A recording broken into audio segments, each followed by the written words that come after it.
Pizza भाजी वाली।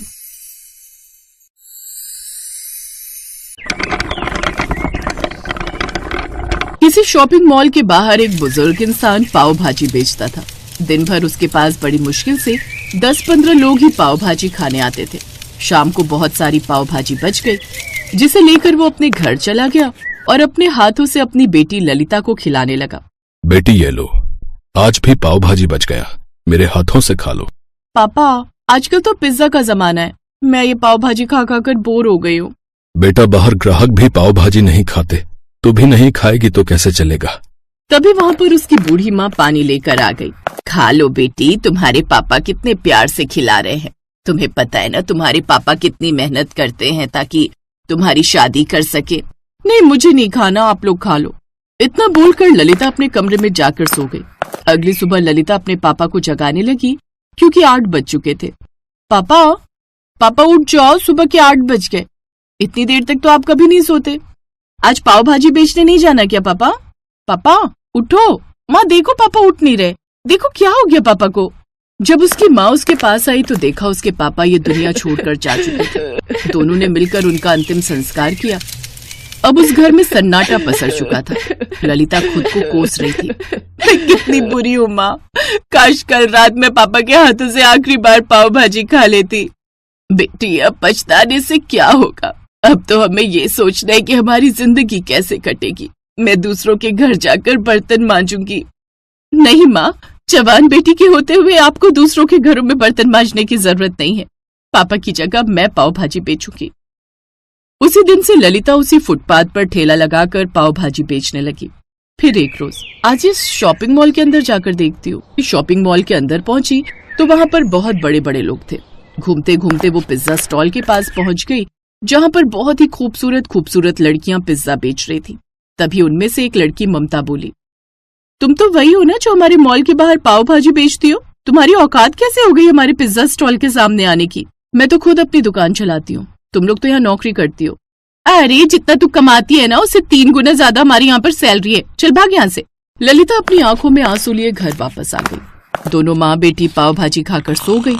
तो अब वो हर दिन उसी मॉल के सामने फुटपाथ पर पाव भाजी बेचा करती थी, पर उसके पास बहुत ही कम ग्राहक आया करते थे। एक रोज, काश मेरे पास भी इतना पैसा होता कि मेरा भी खुद का एक पिज्जा स्टॉल होता, मैं भी इन लड़कियों की तरह मॉडर्न बन पाती। लगता है मेरी पूरी जिंदगी गरीबी में ही बीतेगी। तो इस तरह किसी तरह वो पाव भाजी बेचकर अपनी जिंदगी काट रही थी। फिर एक रोज कुछ लड़के उसके ठेले पर आए और बोले, अरे आप सुबह से लेकर शाम तक यहाँ पर पाव भाजी बेचती रहती हो, पर आपका पाव भाजी खाने तो कोई आता नहीं। आजकल पिज्जा का जमाना है, तुम्हारा पाव भाजी सिर्फ गरीब लोग ही खा सकते हैं, और इस एरिया में गरीब तो बहुत कम आते हैं। ऐसा करो, पिज्जा बेचना शुरू कर दो, फिर हम लोग भी आया करेंगे। इतना बोलकर वो लड़के वहाँ से चले गए। अब ललिता मन ही मन सोचने लगी, वैसे लड़का कह तो सही रहा था, लेकिन पिज्जा बनाने में तो बहुत पैसा लगता है, मुझे तो कोई उधार भी नहीं देगा, लेकिन कुछ न कुछ तो मुझे करना ही पड़ेगा। अगले दिन वो पाव की जगह चौकोर आकार के बड़े बड़े ब्रेड ले आई। उस ब्रेड को उसने गैस पर रोस्ट कर लिया, फिर उसके ऊपर भाजी रख दी। उसके बाद उसने उसके ऊपर प्याज, शिमला मिर्च और टमाटर काट कर डाल दिए, और सिर्फ इतना ही नहीं, उसके बाद उसने उसके ऊपर चीज भी डाल दिया और दूसरी ब्रेड ऊपर से रख दी। इसके बाद उसने अपने ठेले पर एक बोर्ड लगा दिया जिस पर लिख दिया पिज्जा भाजी वाली। कुछ लड़के फिर से उसकी दुकान पर आए। अरे ये क्या बच्चों वाली चीज शुरू कर दी तुमने? पिज्जा भाजी का नाम सुनकर ही अजीब लगता है, हमने तो ऐसा कभी कुछ नहीं सुना। तभी पिज्जा स्टोर में काम करने वाली लड़कियां भी वहाँ पर पहुँच गई। ये क्या है, पिज्जा भाजी नाम की भी कोई डिश होती है क्या? क्यों यहाँ पर लोगों को उल्लू बना रही हो? चलो लड़कों, मैं तुम लोगों को मस्त पिज्जा खिलाती हूँ। हाँ हाँ चलो चलो। सारे लोग मॉल के अंदर घुस गए। अब ललिता उदास हो गई। हे भगवान, कितनी मेहनत से दिमाग लगाकर मैंने नई डिश बनाई और लोग उसका मजाक उड़ाकर चले गए। तभी उसके पास एक 15 साल का भिखारी आया। दीदी, ये क्या नई चीज है? ये मैंने नई डिश बनाई है, इसका नाम है पिज्जा भाजी, तुम खाओगे? हाँ दीदी, लेकिन मैं एक भिखारी हूँ, मेरे पास आपको देने के लिए पैसे नहीं है। अरे कोई बात नहीं भाई, कम से कम तुम पहले ऐसे इंसान हो जो मेरी पिज्जा भाजी खाने के लिए तैयार हो। ये लो और खाकर बताओ कैसा लगा। उस भिखारी ने जैसे ही पिज्जा भाजी खाया वैसे ही जोर जोर से उछलने लगा। क्या बात है दीदी, ये तो बहुत स्वादिष्ट है। मुझे बहुत सारे लोगों ने पिज्जा खिलाया है, लेकिन इसका स्वाद तो पिज्जा से भी कई गुना ज्यादा अच्छा है। मैं पूरी मार्केट में लोगों को चिल्ला चिल्ला कर बता दूंगा, सुनो मोहल्ले वालों, मार्केट में नई चीज आई है, पिज्जा भाजी। पिज्जा भाजी वाली दीदी के पास जाओ और नया स्वाद पाओ। यही चिल्ला चिल्ला कर वो पूरी मार्केट में दौड़ने लगा। वो बिल्कुल पागलों की तरह पिज्जा भाजी का प्रचार करने लगा। लोगों का ध्यान उसकी तरफ खींचा और बहुत सारे लोग ललिता के ठेले पर आ गए। जब उन्होंने बोर्ड पर उस डिश का नाम पढ़ा था, अरे बेटी, ये पिज्जा भाजी क्या है? ये तो हमने पहली बार सुना है, जरा हमें भी खिलाओ। हाँ बेटी, मुझे भी खिलाओ। वो भिखारी तो तुम्हारा पिज्जा भाजी खाकर बिल्कुल पागल ही हो गया। हम भी तो देखें कैसा स्वाद है इसका। जी बिल्कुल, अभी खिलाती हूँ। फिर आप लोग सच सच बताना कि आपको इसका स्वाद कैसा लगा। और हाँ, इसका रेट सिर्फ 20 रुपए है। ललिता ने उन लोगों को भी पिज्जा भाजी खिलाया। क्या बात है बेटी, ये तो बिल्कुल नई चीज बना दी तुमने। 20 रुपए में ऐसा स्वाद पूरी दुनिया में कहीं नहीं मिलेगा। मुझे 10 पिज्जा भाजी पैक कर दो, मैं अपने बच्चों को खिलाऊंगी, उन्हें बहुत अच्छा लगेगा। आप बिल्कुल सही कह रही हो बहन जी, इसका स्वाद तो सबसे अलग और सबसे जुदा है। मुझे भी 20 पिज्जा भाजी पैक कर देना प्लीज। उस दिन के बाद उसका पिज्जा भाजी खूब बिकने लगा। अब सारे लड़के लड़कियों ने मॉल के अंदर जाकर पिज्जा खाना बंद कर दिया था और ललिता का पिज्जा भाजी खाने लगे थे, क्योंकि वो सस्ता भी पड़ता था। पिज्जा स्टोर का मालिक इस बात से बहुत नाराज हुआ। इस लड़की ने तो मेरे पिज्जा स्टोर को टक्कर दे दी। इसने मेरा सारा धंधा ही चौपट कर दिया। इसका ठेला यहाँ से हटवाना पड़ेगा। उसने पुलिस को फोन करके ललिता का ठेला हटवाने को बोल दिया। अगले दिन पुलिस उसके ठेले के पास पहुंच गई। देखो, ये जगह सरकारी है, यहाँ पर तुम अपना ठेला नहीं लगा सकती। लेकिन सर, मेरे पापा पिछले 30 सालों से यहीं पर अपना ठेला लगाते थे। देखो, चुपचाप अपना ठेला हटाओ, वरना अगर हमने जबरदस्ती की तो लोग कहेंगे कि गरीबों को सताती है पुलिस। बेचारी ललिता वहाँ से जाने लगी। ये सब होते हुए मॉल का मालिक देख रहा था। इस लड़की का पिज्जा भाजी काफी फेमस हो गया है, क्यों ना मैं इसका फायदा उठाऊं। इसी बहाने बेचारी की लाइफ भी सेट हो जाएगी। जब ललिता रोती हुई काफी दूर निकल गई, तब मॉल का मालिक उसके पास पहुंचा। अरे बेटी रुको, ये तो बिल्कुल नया कंटेंट निकाल दिया तुमने। चारों तरफ इसकी चर्चा है, जरा मैं भी तो खाकर देखूं कि ये कैसा लगता है। सर, आप तो इतने बड़े मॉल के मालिक हैं, आप सच में मेरा पिज्जा भाजी खाएंगे? ये लीजिए। उसने पिज्जा भाजी खाया जो उसे बहुत पसंद आया। बेटी, इसका स्वाद तो बहुत अलग है और तुमने नई डिश की इन्वेंशन भी कर दी। तुम ऐसा करो, मेरे मॉल के अंदर अपनी दुकान लगाओ। लेकिन सर, मेरे पास इतने पैसे नहीं है कि मैं मॉल के अंदर अपना स्टोर खोल सकूं। अरे बेटी, उसकी फिक्र मत करो। जब तुम्हारी दुकान खूब चलने लगे तब हर महीने सिर्फ किराया दे दिया करना। मैं तुम्हें पूरा स्टोर बना के दूंगा, ठीक है? ये सुनकर ललिता खुशी से फूली नहीं समाई। कुछ ही दिनों बाद उस मॉल के अंदर उसका पिज्जा भाजी स्टोर बनकर तैयार हो गया और उसी दिन से उसकी दुकान खूब चलने लगी। अब बड़े बड़े लोग भी उसके स्टोर पर आने लगे थे, इसलिए उसकी कमाई कई गुना बढ़ गई। तब पिज्जा वाली लड़कियां ललिता के पास आईं। ललिता, हम तुमसे माफी मांगना चाहते हैं। हमारी आंखों के सामने ही तुम फुटपाथ से उठकर एक नए ब्रांड की मालकिन बन गई। तुम हम सबके लिए एक इंस्पिरेशन हो, इसीलिए कभी भी किसी का मजाक मत उड़ाना। कब किसके अंदर से कौन सा टैलेंट बाहर आ जाए कुछ कहा नहीं जा सकता। तभी मॉल का मालिक भी वहां आ गया। तुमने बिल्कुल सही कहा बेटा, बहुत जल्द तुम्हारा इंटरव्यू भी होने वाला है।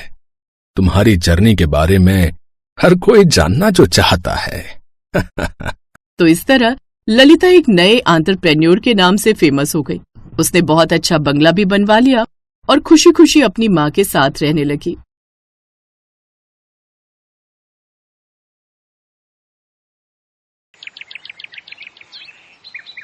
शहर के भीड़ भाड़ वाली बाजार में एक छोटी सी ठेली थी, जहाँ हर शाम एक महिला पानी पूरी बेचने आती थी। उसका नाम था सीमा। उसकी ठेली की खास बात ये थी कि वो 5 अलग अलग तरह के पानी पूरी बेचती थी। उसकी पानी पूरी की खुशबू पूरे बाजार में फैल जाती और दूर दूर से लोग उसकी ठेली पर पानी पूरी खाने आते थे। सीमा की पानी पूरी में सबसे बड़ी बात थी उसका स्वाद और मेहनत। हर सुबह वो ताजी चटनी और मसाले तैयार करती। उसके पास 5 तरह का पानी था, खट्टा मीठा पानी, तीखा पानी, पुदीना पानी, लहसुन पानी और आम पन्ना पानी। लोग दूर दूर से उसकी ठेली पर आते और अपनी पसंद का पानी मांगते। सीमा बहुत मेहनती थी। वो दिन भर खूब मेहनत करती थी। उसकी जिंदगी आसान नहीं थी।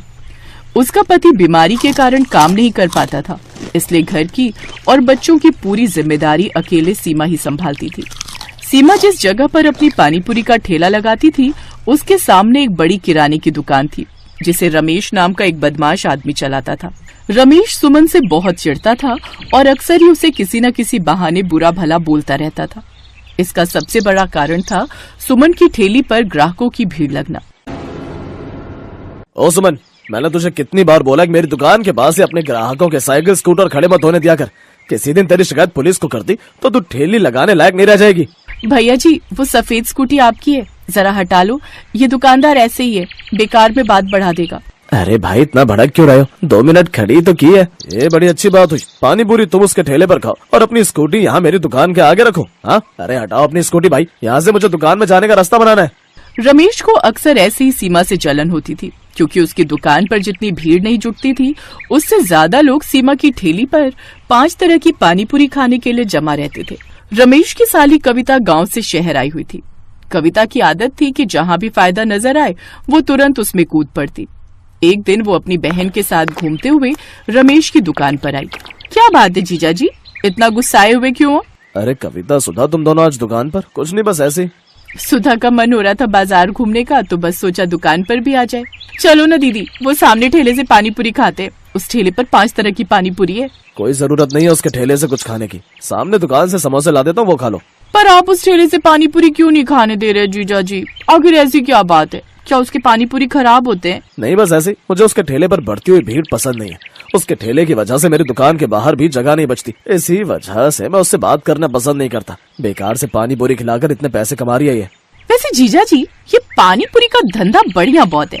अच्छे खासे पैसे कमा लेती हो कि ये पानी पूरी वाली। और क्या, मैं तो इनको भी कई बार कहती हूँ कि तुम भी इसी तरह का कोई काम खोल लो। पता नहीं, ये दुकान पर बैठते हैं, यहाँ तो कोई कमाई ही नहीं होती। इससे ज्यादा तो वो सुमन पानी पूरी वाली कमा रही है। अरे तो मेरे कोई 10 हाथ और 10 पैर तो नहीं है जो मैं एक साथ इतना काम संभाल सकूं। तुझे घर के कामों से फुर्सत नहीं है। इन सब कामों के लिए एक आदमी की जरूरत होती है जो सारा दिन ड्यूटी दे। जीजा जी, अगर मैं पानी पूरी का ठेला लगा लूं, इतना तो कह सकती हूँ कि भीड़ तो मैं ऐसे ही ले आऊंगी। ये 5 तरह की पानी पूरी का ठेला जो लगा रही है, मैं इससे बढ़िया पानी पूरी तैयार कर दूंगी। पर पैसा तुम्हें लगाना होगा जीजा जी। हाँ हाँ, क्यों नहीं, मैं तो पैसा लगा सकता हूँ। और मेरे तो दिल को ठंडक भी मिलेगी जब कोई इसको टक्कर देने वाला आएगा। मैं कल ही तुझे पानी पूरी का ठेला लगवा देता हूँ। पर तुझे पानी पूरी बनानी आती है ना? हाँ हाँ जीजा जी, बहुत बढ़िया पानी पूरी बनानी आती है। मैं गाँव में कभी कभी घर पर बना लिया करती थी, सब उंगलियां चाटते रह जाते थे। कविता की बात सुनकर रमेश के मन में लालच आ जाता है।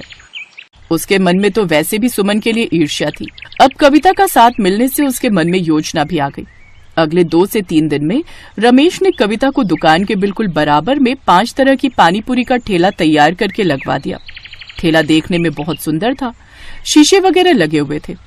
ठेला लोगों को अपनी ओर आकर्षित कर रहा था, क्योंकि ठेला देखने में सुंदर होने के साथ साथ पानी पूरी के रेट भी बहुत कम थे। और कविता लोगों को आवाज लगाकर सस्ते पानी पूरी के लिए लालच दे रही थी। 10 रुपए में 5 तरह के स्वाद वाली पानी पूरी, इतनी सस्ती कभी नहीं खाई होगी। आइए आइए, 10 रुपए में 5 तरह की पानी पूरी खाइए। आज ग्राहक क्यों नहीं आ रहे? अरे, ये सामने पानी पूरी का ठेला किसका है? रमेश ने अपनी साली को मेरे जैसा ही पानी पूरी का ठेला क्यों लगा कर दिया? किसी और चीज का भी तो लगा सकता था। कहीं न कहीं इसकी वजह से मेरे ग्राहक बहुत कम हो गए। अब रमेश की साली कविता की बिक्री बढ़ गई और सुमन की बिक्री पर असर आ गया। पता नहीं कविता की पानीपुरी में वो स्वाद भी नहीं था जो सुमन की पानीपुरी में था। फिर भी लोग कविता के ठेले से ही पानीपुरी खाते थे। सुमन ने अब रमेश की दुकान के सामने ठेला लगाना बंद कर दिया। अब वो दुकान से दूर बाजार में ठेला लगाने लगी। हालांकि उसे जगह के पैसे देने पड़ते थे, पर कहीं न कहीं उसे ये सुकून था कि उसे रमेश जैसे इंसान से मुंह नहीं लगना पड़ रहा था। कहते हैं, इंसान की बेईमानी की सजा उसे एक न एक दिन मिल ही जाती है। ऐसा कविता और रमेश के साथ हुआ। कमाई अच्छी होने से रमेश के मन में लालच आने लगा। अब उसने सस्ते में पानीपुरी बनाने के बारे में सोचा। अरे जीजा जी, पानीपुरी बनाने के लिए ये तुम पुराने मसाले क्यों दे रहे हो? इस सूजी और आटे में तो कीड़े चल रहे हैं। अरे कविता, मेरी प्यारी साली, ये सब हम जैसे बेईमान पानीपुरी वालों की ट्रिक होती है। हम वो नहीं है जो महंगा सामान लाकर घाटे में कमाई करें। मेरे से कुछ पानीपुरी वाले यही सूजी और यही आटा और बिल्कुल यही मसाले लेकर जाते हैं और आराम से उनकी पानीपुरी बिकती है। अभी तक तो उन्हें कोई शिकायत नहीं आई, इसलिए अब हमने भी यही आइडिया अपनाया है। सस्ते घटिया मसाले और आटे से बढ़िया पानीपुरी तैयार करनी है, इसमें हमारा मुनाफा है। वैसे भी ये सब मेरे लिए बेकार है, मैं तो फेंकने ही वाला था, तो सोचा क्यों ना तेरे पानीपुरी के ठेले के लिए इस्तेमाल कर लूं। समझ में आई अब? जीजा जी, कुछ भी कहो, तुम हो बहुत चालाक। रमेश और कविता दोनों ने मिलकर घोटाला शुरू कर दिया और फिर किसी ने खबर कर दी और फूड इंस्पेक्टर उनकी चेकिंग के लिए आ गए। हमेशा के लिए कविता का पानी पूरी ठेला सील कर दिया गया। उधर सुमन पहले की तरह ही साफ सुथरे तरीके से पूरी मेहनत के साथ वैसे ही बाजार में अपना पानी पूरी का ठेला चला रही थी। मैंने कहा था जीजाजी मिलावट मत करो, पर तुमने मेरी नहीं सुनी। देखो वो 5 तरह की पानी पूरी वाली आज भी अपना ठेला इतने आराम से चला रही है। तो नुकसान तो मेरा भी हुआ है। तेरी वजह से मुझे कितना जुर्माना भरना पड़ा है। ना ही तुझे मैं ठेला लगाने देता और ना मेरे मन में लालच आता। मेरे भी काम पर असर पड़ा है। सुनिए, वो 5 तरह की पानी पूरी वाली सुमन का जो ठेला लगा है, वहाँ पानी पूरी खाते हुए चलेंगे। बड़े स्वाद पानी पूरी बनाती है। सुमन की तारीफ सुनकर रमेश और कविता दोनों का मुंह लटक जाता है। कहते हैं बेईमान इंसान कभी भी सफलता की ओर नहीं जा पाता और जो ईमानदार होते हैं वो हमेशा सफलता के रास्ते पर बढ़ते रहते हैं।